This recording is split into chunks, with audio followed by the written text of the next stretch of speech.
히브리서 8장 말씀입니다. 1절에서 13절까지를 한 목소리로 읽습니다. 시작. 지금 우리가 하는 말의 요점은 이러한 대제사장이 우리에게 있다는 것이라. 그는 하늘에서 지극히 크신 이의 보좌 우편에 앉으셨으니 성소와 참 장막에서 섬기는 이시라. 이 장막은 주께서 세우신 것이요 사람이 세운 것이 아니니라. 대제사장마다 예물과 제사드림을 위하여 세운 자니 그러므로 그도 무엇인가 드릴 것이 있어야 할지니라. 예수께서 만일 땅에 계셨더라면 제사장이 되지 아니하셨을 것이니 이는 율법을 따라 예물을 드리는 제사장이 있음이라. 그들이 섬기는 것은 하늘에 있는 것의 모형과 그림자라. 모세가 장막을 지으려 할 때 지시하심을 얻음과 같으니 이르시되 삼가 모든 것을 산에서 내게 보이던 본을 따라 지어라 하셨느니라. 그러나 이제 그는 더 아름다운 직분을 얻으셨으니 그는 더 좋은 약속으로 세우신 더 좋은 언약의 중보자시라. 저 첫 언약이 무흠하였더라면 둘째 것을 요구할 일이 없었으려니와 그들의 잘못을 지적하여 말씀하시되 주께서 이르시되 볼지어다 날이 이르리니 내가 이스라엘 집과 유다 집과 더불어 새 언약을 맺으리라. 또 주께서 이르기를 이 언약은 내가 그들의 열조의 손을 잡고 애굽 땅에서 인도하여 내던 날에 그들과 맺은 언약과 같지 아니하도다. 그들은 내 언약 안에 머물러 있지 아니하므로 내가 그들을 돌보지 아니하였노라. 또 주께서 이르시되 그날 후에 내가 이스라엘 집과 맺을 언약은 이것이니 내 법을 그들의 생각에 두고 그들의 마음에 이것을 기록하리라. 나는 그들에게 하나님이 되고 그들은 내게 백성이 되리라. 또 각각 자기 나라 사람과 각각 자기 형제를 가르쳐 이르기를 주를 알라 하지 아니할 것은 그들이 작은 자로부터 큰 자까지 다 나를 알미라. 내가 그들의 불의를 긍휼히 여기고 그들의 죄를 다시 기억하지 아니하리라 하셨느니라. 새 언약이라 말씀하셨음에 첫 것은 날 가지게 하신 것이니 날 가지고 쇠하는 것은 없어져 가는 것이니라. 아멘. 예수님께서 대제사장 직분으로 이 땅에 오셨다는 것을 받아들이기 어려워하는 히브리 백성들에게 어떻게 그분이 대제사장이신지를 쭉 설명해 왔습니다. 그리고 그 대제사장직을 주님께서 맡게 되신 까닭은 하나님께서 이미 약속하신 바 옛 언약을 폐기하고 이제 새로운 언약에 기초하겠다는 것입니다. 그래서 우리는 구약과 신약이라고 합니다. Old Testament, New Testament. 옛 약속과 새로운 약속이라는 뜻입니다. 구약이란 옛 약속이죠. 신약이란 새로운 약속입니다. 왜 그렇게 새로운 약속으로 바뀌셨을까요? 하나님께서 약속을 못 지키시기 때문입니까? 하나님은 말씀하십니다. 하나님의 말씀은 약속입니다. 그래서 하나님의 말씀의 약속을 언약이라고 말합니다. 하나님의 그 언약, 말씀의 약속은 하나님께서 일방적으로 하시는 약속입니다. 인간은 약속을 지킬 능력이 없기 때문입니다. 우리는 약속을 지킬 능력이 없다는 것을 우리 자신이 알아야 합니다. 그래서 우리는 네 또는 아니오라고 말하는 것이 우리의 본분이지 우리가 선뜻 약속하는 것은 경솔한 행동이 되는 일이 얼마나 많습니까? 그리고 약속해놓고 후회하는 일이 얼마나 많습니까? 우리가 약속을 깨고 싶어서가 아니라 지킬 수 없다는 것 때문에 우리는 기어이 그 약속이 깨어지는 것, 무산되는 것을 봅니다. 그래서 하나님께서는 일방적으로 약속하십니다. 하나님의 언약은 일방적인 약속입니다. 그렇다면 왜 하나님은 깰 수밖에 없는 약속, 우리가 지키지도 못할 그 약속을 하시느냐는 것입니다. 그것은 하나님께서 일방적으로 하신 그 약속이 하나님의 능력에 의하여 지켜진다는 것을 목격하라는 것입니다. 그리고 제발 좀 믿으라는 것입니다. 그렇게 하나님께서 약속하시고 그 약속이 지켜진다는 것을 우리가 보는 것 이외에 하나님의 살아계심, 하나님의 능력, 하나님의 동행하심을 우리가 알 도리가 없기 때문이죠. 그래서 그 말씀이 우리에게 응할 때 그 말씀을 붙드는 것이 신앙이고 그 말씀을 붙들었을 때 그 말씀이 나를 통해 이루어지는 것을 목격하는 것이 우리의 증언 그리고 증인된 삶이라고 말씀해 주시는 것이죠. 우리는 어린 자녀들과 약속을 쉽게 하지만 그 약속이 깨어진다는 걸 너무나 잘 압니다. 그러나 그 약속을 우리 부모가 먼저 지켜냈을 때 아이들이 부모를 알아가듯이 그렇게 하나님 아버지께서 자녀된 우리에게 믿음을 부어주시는 그리고 그 믿음이 어떻게 지켜지는지를 보게 하는 훈련 과정이에요. 근데 마치 그 약속이 지켜진 것을 내 능력인 양 그렇게 교만해지는 인간의 속성까지도 다 알고 계시기 때문에 그 약속을 어떻게 기억하고 그 약속을 어떻게 이루어지는지를 늘 마음속에 품도록 하기 위해서 하나님께서는 옛 언약이 우리에게 주어졌지만 그 언약 대신에 때가 이르면 이제 성장한 장성한 자녀들에게 그 약속을 새롭게 하듯 그렇게 그 언약을 갱신하는 것을 우리는 보게 되는 것이죠. 오늘 이 주님께서 새 언약을 우리에게 어떻게 성취하셨는지를 보게 합니다. 8장 1절 2절 다시 읽습니다. 시작. 지금 우리가 하는 말의 요점은 이러한 대제사장이 우리에게 있다는 것이라. 그는 하늘에서 지극히 크신 이의 보좌 우편에 앉으셨으니 성소와 참 장막에서 섬기는 이시라. 이 장막은 주께서 세우신 것이요 사람이 세운 것이 아니니라. 대제사장은 성소를 출입합니다. 성막에 출입하는 그래야 마지막 성소를 지나서 지성소까지 들어갈 수 있는 유일한 존재입니다. 그렇다면 그 지성소와 성소 뜰로 구조가 이루어져 있는 이 성막이라고 하는 건 도대체 뭡니까? 성막을 왜 주셨습니까? 왜 시내산에서 모세는 이 성막을 받아와서 광야 한복판에 성막을 짓게 됩니까? 하나님께서 시내산에 강림하셔서 그 하나님이 이제는 인간과 더불어 내가 거하겠다라는 약속을 모세를 통해서 눈앞에 펼쳐 보여준 것이 장막이에요. 그래서 장막은 그냥 텐트일 뿐이에요. 이스라엘 백성들이 거하는 그 일반적인 주택 양식이 곧 텐트입니다. 유목민들이 살아가는 삶의 거주지가 텐트예요, 텐트. 하나님께서는 내가 동일하게 너희들과 함께 살겠다는 그 약속이 바로 텐트에 거하시는 겁니다. 그래서 무슨 성전에 원하시지 않으셨어요.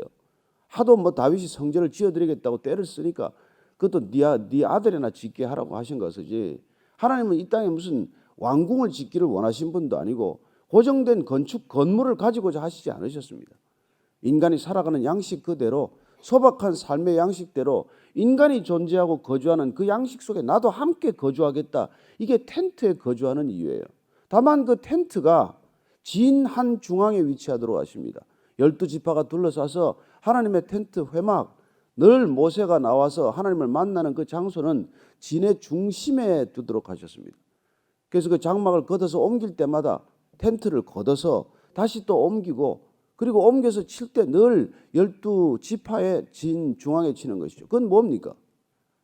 하나님이 우리의 중심에 좌정해야 한다는 훈련이에요. 하나님의 위치는 우리의 정중앙입니다. 하나님은 주변부에 계시게 해서는 안 됩니다. 그래서 하나님은 우리의 늘 한 중심 가운데 거하신다.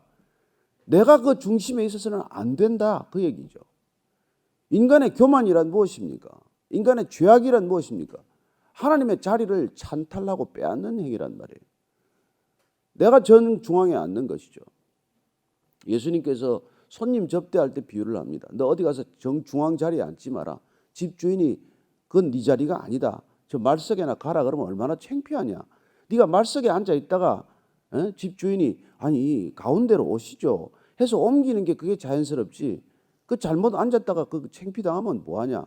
그런 구체적인 우리 삶의 실생활의 비유를 들어서도 우리가 교만하지 않도록 우리의 위치가 어디에 있는지를 늘 살피라는 거예요. 그렇다고 여기 중앙에 앉지 마라 그건 아닙니다. 여기는 잘 앉으셔야 돼요. 늘 은혜 받는 자리는 목사의 침이 튀는 거리라 그러지 않습니까? 게다가 저는 침도 잘 안 튑니다. 왜 여기를 안 앉는지 모르겠어요. 근데 어쨌건 중앙은 내 자리가 아니다. 이게 여러분 인생에 성공하는 비결이에요. 여러분 성공하고 싶습니까? 내 자리만 잘 찾아도 성공합니다. 실패란 어떤 자리입니까? 내가 있지 않아야 할 자리에 가 있는 거예요. 그래서 인간이 그렇게 뭐 성공을 위해서 출세를 위해서 길을 쓰고 죽을 힘을 다해서 올라가가지고 또 올라가서 하는 일이 뭔지 압니까? 자기가 일껏 밟고 올라온 사다리를 걷어 차버려. 그리고 남은 못 올라오게. 어떤 일이 일어난지 아십니까? 자기가 내려올 사다리가 없어서 굴러 떨어지는 거예요. 인생은 그런 어리석은 짓을 하며 사는 겁니다. 그래서 우리의 신앙의 훈련이란 전적으로 하나님이 정중앙에 위치하신다. 이걸 기억하는 거예요. 차를 몰 때 운전대가 하나님의 자리다. 근데 우리는 하나님을 옆자리에 태우고 가다가 자기가 마음대로 운전하다가 사고를 내는 거죠. 옆자리에 태우는 것만 해도 겸손해. 웬만하면 뒷자리 태웠다가 그중에 성질나면 또 트렁크에 싣고 다니네. 그래서 교회 들어올 때 잠깐 트렁크에서 꺼내서 같이 왔다가 또 나갈 때 그냥 주차장에서 또 트렁크에 싣고 다니는 거예요. 우리 인생에 신앙이 우리가 있는 것 같지만은 무슨 문제가 닥치면 알게 돼요. 그분이 변두리에 있는지 중심에 계신 분인지. 그래서 그분이 우리한테 존재하는 양식이 우리 안에 거하신다. 이거예요. 거하신다는 건 곧 장막을 펴다, 텐트를 치다 이런 뜻이란 말이에요. 그럼 요한복음에서 우리가 시작될 때 말씀이 육신이 되어서 우리 안에 거하신다. 이게 뭐 예수님이 우리 안에 오셔서 텐트를 치신다 이 얘기란 말이에요. 우리 안에 거하신다. 그런데 주님께서 다시 가셔서 내가 내 거처를 마련할 때 하나님께서 그 우리를 거처로 데려가기 위해서 이 땅에 우리에게 다시 또 한 번 거처를 약속하신 게 성령을 보내주셔서 그분이 우리 안에 또 거처를 마련하시는 거랍니다. 그래서 우리의 몸이 성령이 거하시는 거처인 줄 모르느냐. 이 거처의 지성소에 성령님이 계셔야 한다. 이 얘기를 하는 것이니까 동일하게 출애굽기에서 나오는 장막의 얘기나 예수님이 이 땅에 말씀으로 장막을 펴신 것이나 성령이 우리 안에 또다시 장막을 펴는 거랑 뭐가 달라요? 동일한 원리지만 다만 하나님께서 그런 얘기를 이미 구약 때부터 약속을 해 주셨다. 그 얘기란 말이에요. 그래서 오늘 보니까 성소와 참 장막에서 섬기는 이가 바로 우리 예수님인데 이 장막은 주께서 친히 세우신 것이요 인간이 세울 수 없는 거란 말이에요. 인간이 세운 거. 그래서 하나님이 그 양식을 다 불러주잖아요. 양식을 다 불러주고 마지막 성막에 모세가 들어가서 기름을 사방에 발라서 그 기름이 하나님의 임재를 상징할 때 하나님의 임재가 너무나 강력해서 인간이 눈을 뜰 수 없는 상황이 되었다. 그래서 우리가 하나님의 쉐키나 그 영광이 그 장막에 거했다. 그래서 장막에 들어갔던 모세를 보면은 다른 회막에 왔다가 사람들이 눈을 마주치고 얼굴을 볼 수가 없었다. 그런 영광의 얼굴의 광채가 모세에게 비쳤다 이 얘기합니다. 그래서 그 광채를 가리기 위해서 그는 수건을 둘렀어요. 수건을. 하나님의 영광을 혹시나 본인이 가리게 될까 봐.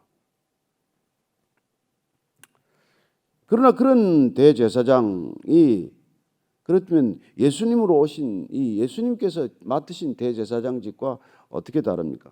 자, 3절, 4절, 5절입니다. 시작. 대제사장마다 예물과 제사드림을 위하여 세운 자니 그러므로 그도 무엇인가 드릴 것이 있어야 할지니라. 예수께서 만일 땅에 계셨다면 제사장이 되지 아니하셨을 것이니 이는 율법을 따라 예물을 드리는 제사장이 있음이라. 그들이 섬기는 것은 하늘에 있는 것의 모형과 그림자라. 모세가 장막을 지으려 할 때 지시하심을 얻음과 같으니 이르시되 삼가 모든 것을 산에서 내게 보이던 본을 따라 지어라 하셨느니라. 예수께서 땅에만 계셨다면 그분이 하늘에서 오신 분이 아니라면 이 땅에서 제사장 될 일이 없죠. 그러나 우리가 지금까지 보았듯이 멜기세덱의 서열을 따라서 시작도 없고 끝도 없고 영원한 하나님의 제사장 족보를 따라서 인간 레위 지파가 아닌 멜기세덱의 반차를 따라 오신 그분께서는 하나님의 원형이라 이 말이죠. 성막의 원형을 가지고 오셨단 말이에요. 마치 누구의 라헬이 이제 아버지 라반 집에서 이제 도망가야 되잖아요. 도망갈 때 기어이 그 드라빔을 하나 훔쳐가지고 가잖아요. 예? 그래서 드라빔을 이제 아버지가 찾으니까 말 안장에 깔고 앉아서 뭐 제가 지금 이 말에서 못 내립니다. 뭐 그래가지고 그걸 가지고 기어이 가죠.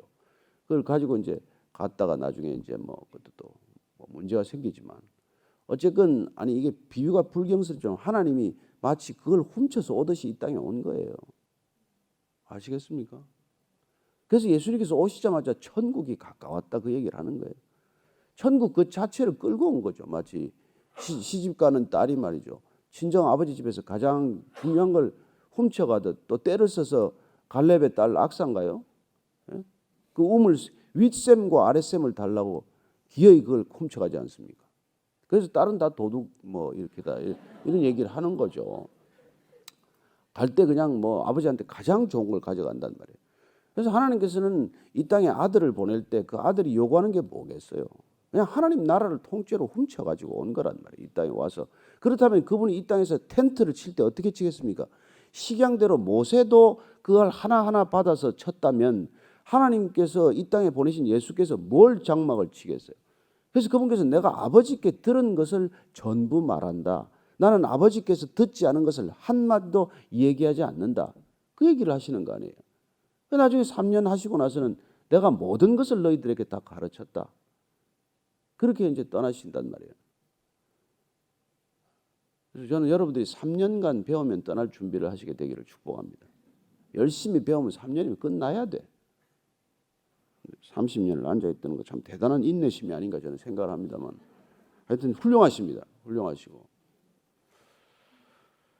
그래서 삶과 모든 것을 산에서 내게 보이던 본을 따라 지어란 것과 같은데 이게 뭐냐면 이게 우리는 장막이 리얼리티고 하나님이 일루전이라고 생각하는 그런 이 죄인들의 생각과 습성을 가지고 있지만 하늘에 있는 원형 오리지널 타입이 그게 리얼리티고 이 땅의 장막 우리가 눈에 보이는 텐트 이게 일루전이란 말이에요. 이게 환상이란 말이에요. 신앙이란 실상과 허상을 이제 거꾸로 구분하는 삶이에요. 저와 여러분들이 실상으로 알고 살아가지만 우리가 신앙의 눈으로 보면 저와 여러분은 헛개비요. 이거 여기 있다가 내일 없어질 수도 있고 아무리 오래 있어봐야 이게 뭐 몇 년 있다 사라질 얼굴들이란 말이에요. 그러니 그게 왜 이게 실상이냐고.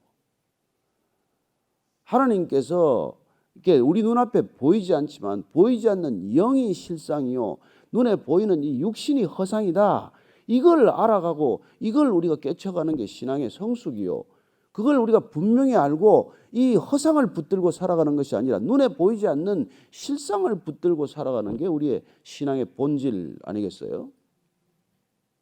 그래서 이런 것에 우리가 너무 연연하지 않는단 말이에요. 이거 무슨 옷을 입었건 무슨 뭐 얼굴이 좀 뭐 이렇게 자유롭게 생겼건 이런 걸 너무 신경 쓰지 않는단 말이에요. 남들처럼 꼭 생기려고 애를 쓰지 않고 허상들을 따라 움직이지 않는 인생. 군상과 군중과 민중과 군중이라고 하는 허상 속에 속아 살지 않는 것. 단 한 분이라도 실상이신 하나님을 기준 삼는 삶. 그게 아무리 외롭고 힘들고 고난의 길이라고 할지라도 그게 장차 올 영광과 비교할 수 없는 것이기 때문에 그 비교할 수 없는 예수님에 관한 얘기가 지금 히브리서란 말이에요. 비교할 수 없는 예수님을 알아야 우리가 이 땅에서 자유함을 누린단 말이에요. 묶여 살지 않고. 우리도 육신이 있으니까 어쩌겠어요. 삼시세끼 먹어야 하고 돈도 벌어야 하고 사람들과 관계를 맺고 살아가지만 그 관계에 묶이는 인생이 아니라 하나님의 언약에 묶이는 인생이 되는 것 이게 여러분 가장 큰 성공인 줄로 믿으십시오.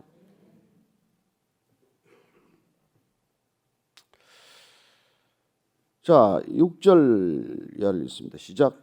그러나 이제 그는 더 아름다운 직분을 얻으셨으니 그는 더 좋은 약속으로 세우신 더 좋은 언약의 중보자시라. 예수님은 누구십니까? 더 아름다운 직분을 가지고 오신 분이에요. 영원한 대제사장의 직분, 왕이시며 제사장이며 선지자이신 삼중직을 가지고 오신 분.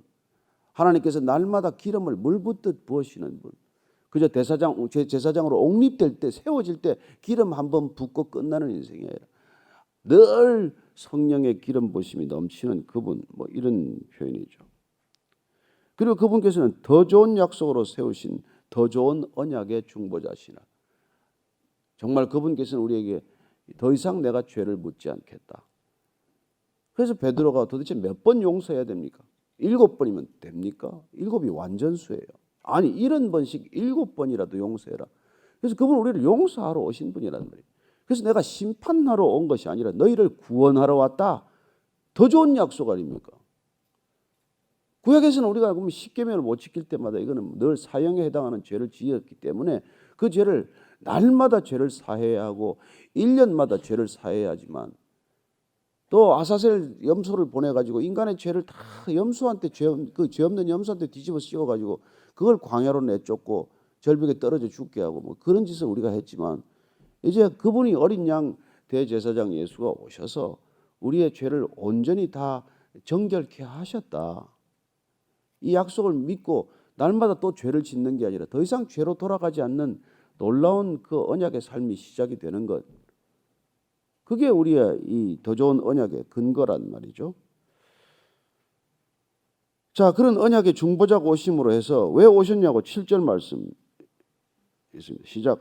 저 첫 언약이 무험하였더라면 둘째 것을 요구할 일이 없었으려니와 그들의 잘못을 지적하여 말씀하시되 주께서 이르시되 볼지어다 날이 이르리니 내가 이스라엘 집과 유다 집과 더불어 새 언약을 맺으리라. 새 언약을 맺겠다고 예레미야 선지자를 통해서 말씀하지 않았느냐.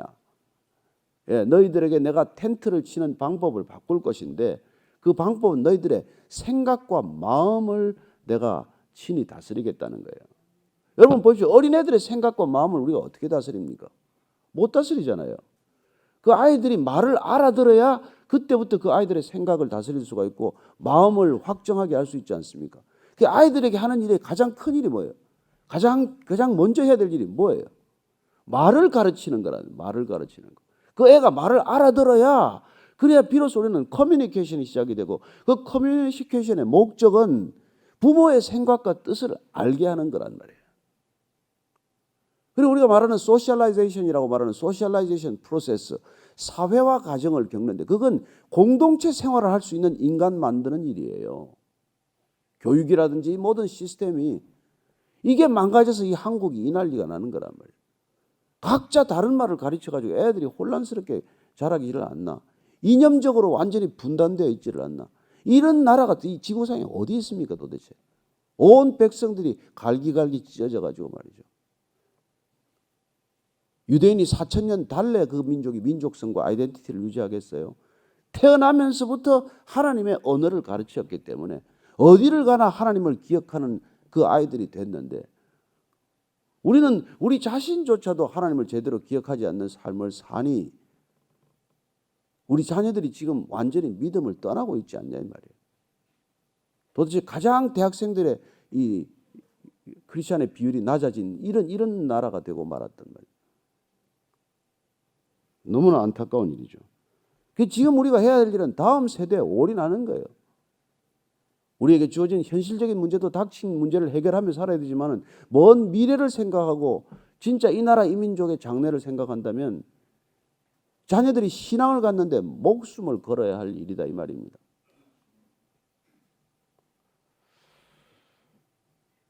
그게 안 되면은 아무 희망이 없어요. 자, 그 새 언약을 어떻게 맺습니까? 9절 10절입니다. 시작. 또 주께서 이르시기를 이 언약은 내가 그들의 열조의 손을 잡고 애굽 땅에서 인도하여 내던 날에 그들과 맺은 언약과 같지 아니하듯 그들은 내 언약 안에 머물러 있지 아니하므로 내가 그들을 돌보지 아니하였노라. 또 주께서 이르시되 그날 후에 내가 이스라엘 집과 맺을 언약은 이것이니 내 법을 그들의 생각에 두고 그들의 마음에 이것을 기록하리라. 나는 그들에게 하나님이 되고 그들은 내게 백성이 되리라. 이제 이스라엘 집과 맺을 언약은 이제 내 법을 그들의 생각에 두고 그들의 마음에 기록하리라. 모세에게 돌판을 주었습니다. 십계명을 돌판에 새겨서 주었습니다. 돌에 새긴 게 무슨 소용이 있어요? 돌판 가지고 내려와 보니 아론 벌써 금송아지 만들어가지고 춤을 추고 파티를 벌이고 이게 하나님의 형상이라고 또 난리를 치지 않습니까? 그래서 하나님이 일껏 써준 돌판을 모세가 깨뜨려 버렸어요. 던져서 깨뜨립니다. 그래도 하나님께서는 아직 그 나이에는 돌판에 기록해서 보아야 할 나이란 말이에요. 그렇습니다. 그 돌판에 있는 글이 내 마음에 기억되고 기록될 수 있도록 때가 되면은 이제는 우리의 생각에 기록하고 마음에 기록하는 때가 올 것이다. 그 얘기를 합니다. 모르죠. 그게 초등학교 들어가서 될 일도 아니고 대학교 정도는 가야 아니 어쩌면 대학도 졸업할 때가 되어야 그런 일을 하나님께서 시작하실 때를 결정하셨다는 것입니다. 자, 11절 이하를 읽고 마치겠습니다. 시작.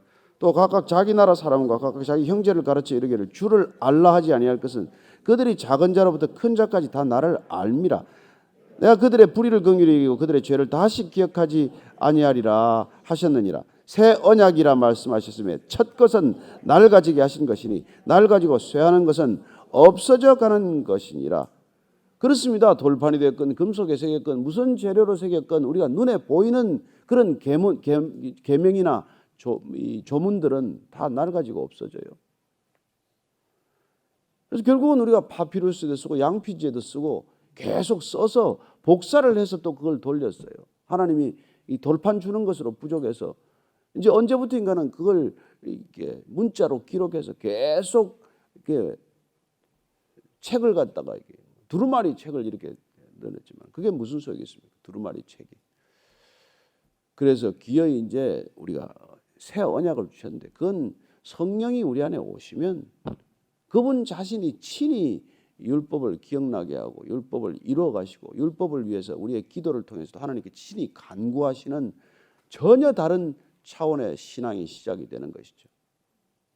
그래서 더 이상 우리가 잊어버리는 일이 없게 하신다는 것입니다. 그래서 우리가 성령이 오시면 하루 종일 하나님 생각을 하게 돼 있어요. 우리가 무슨 일을 하든 하나님 생각 안에서 하고 있는 존재가 되는 것입니다. 그게 내가 성령 세례 받은 거예요.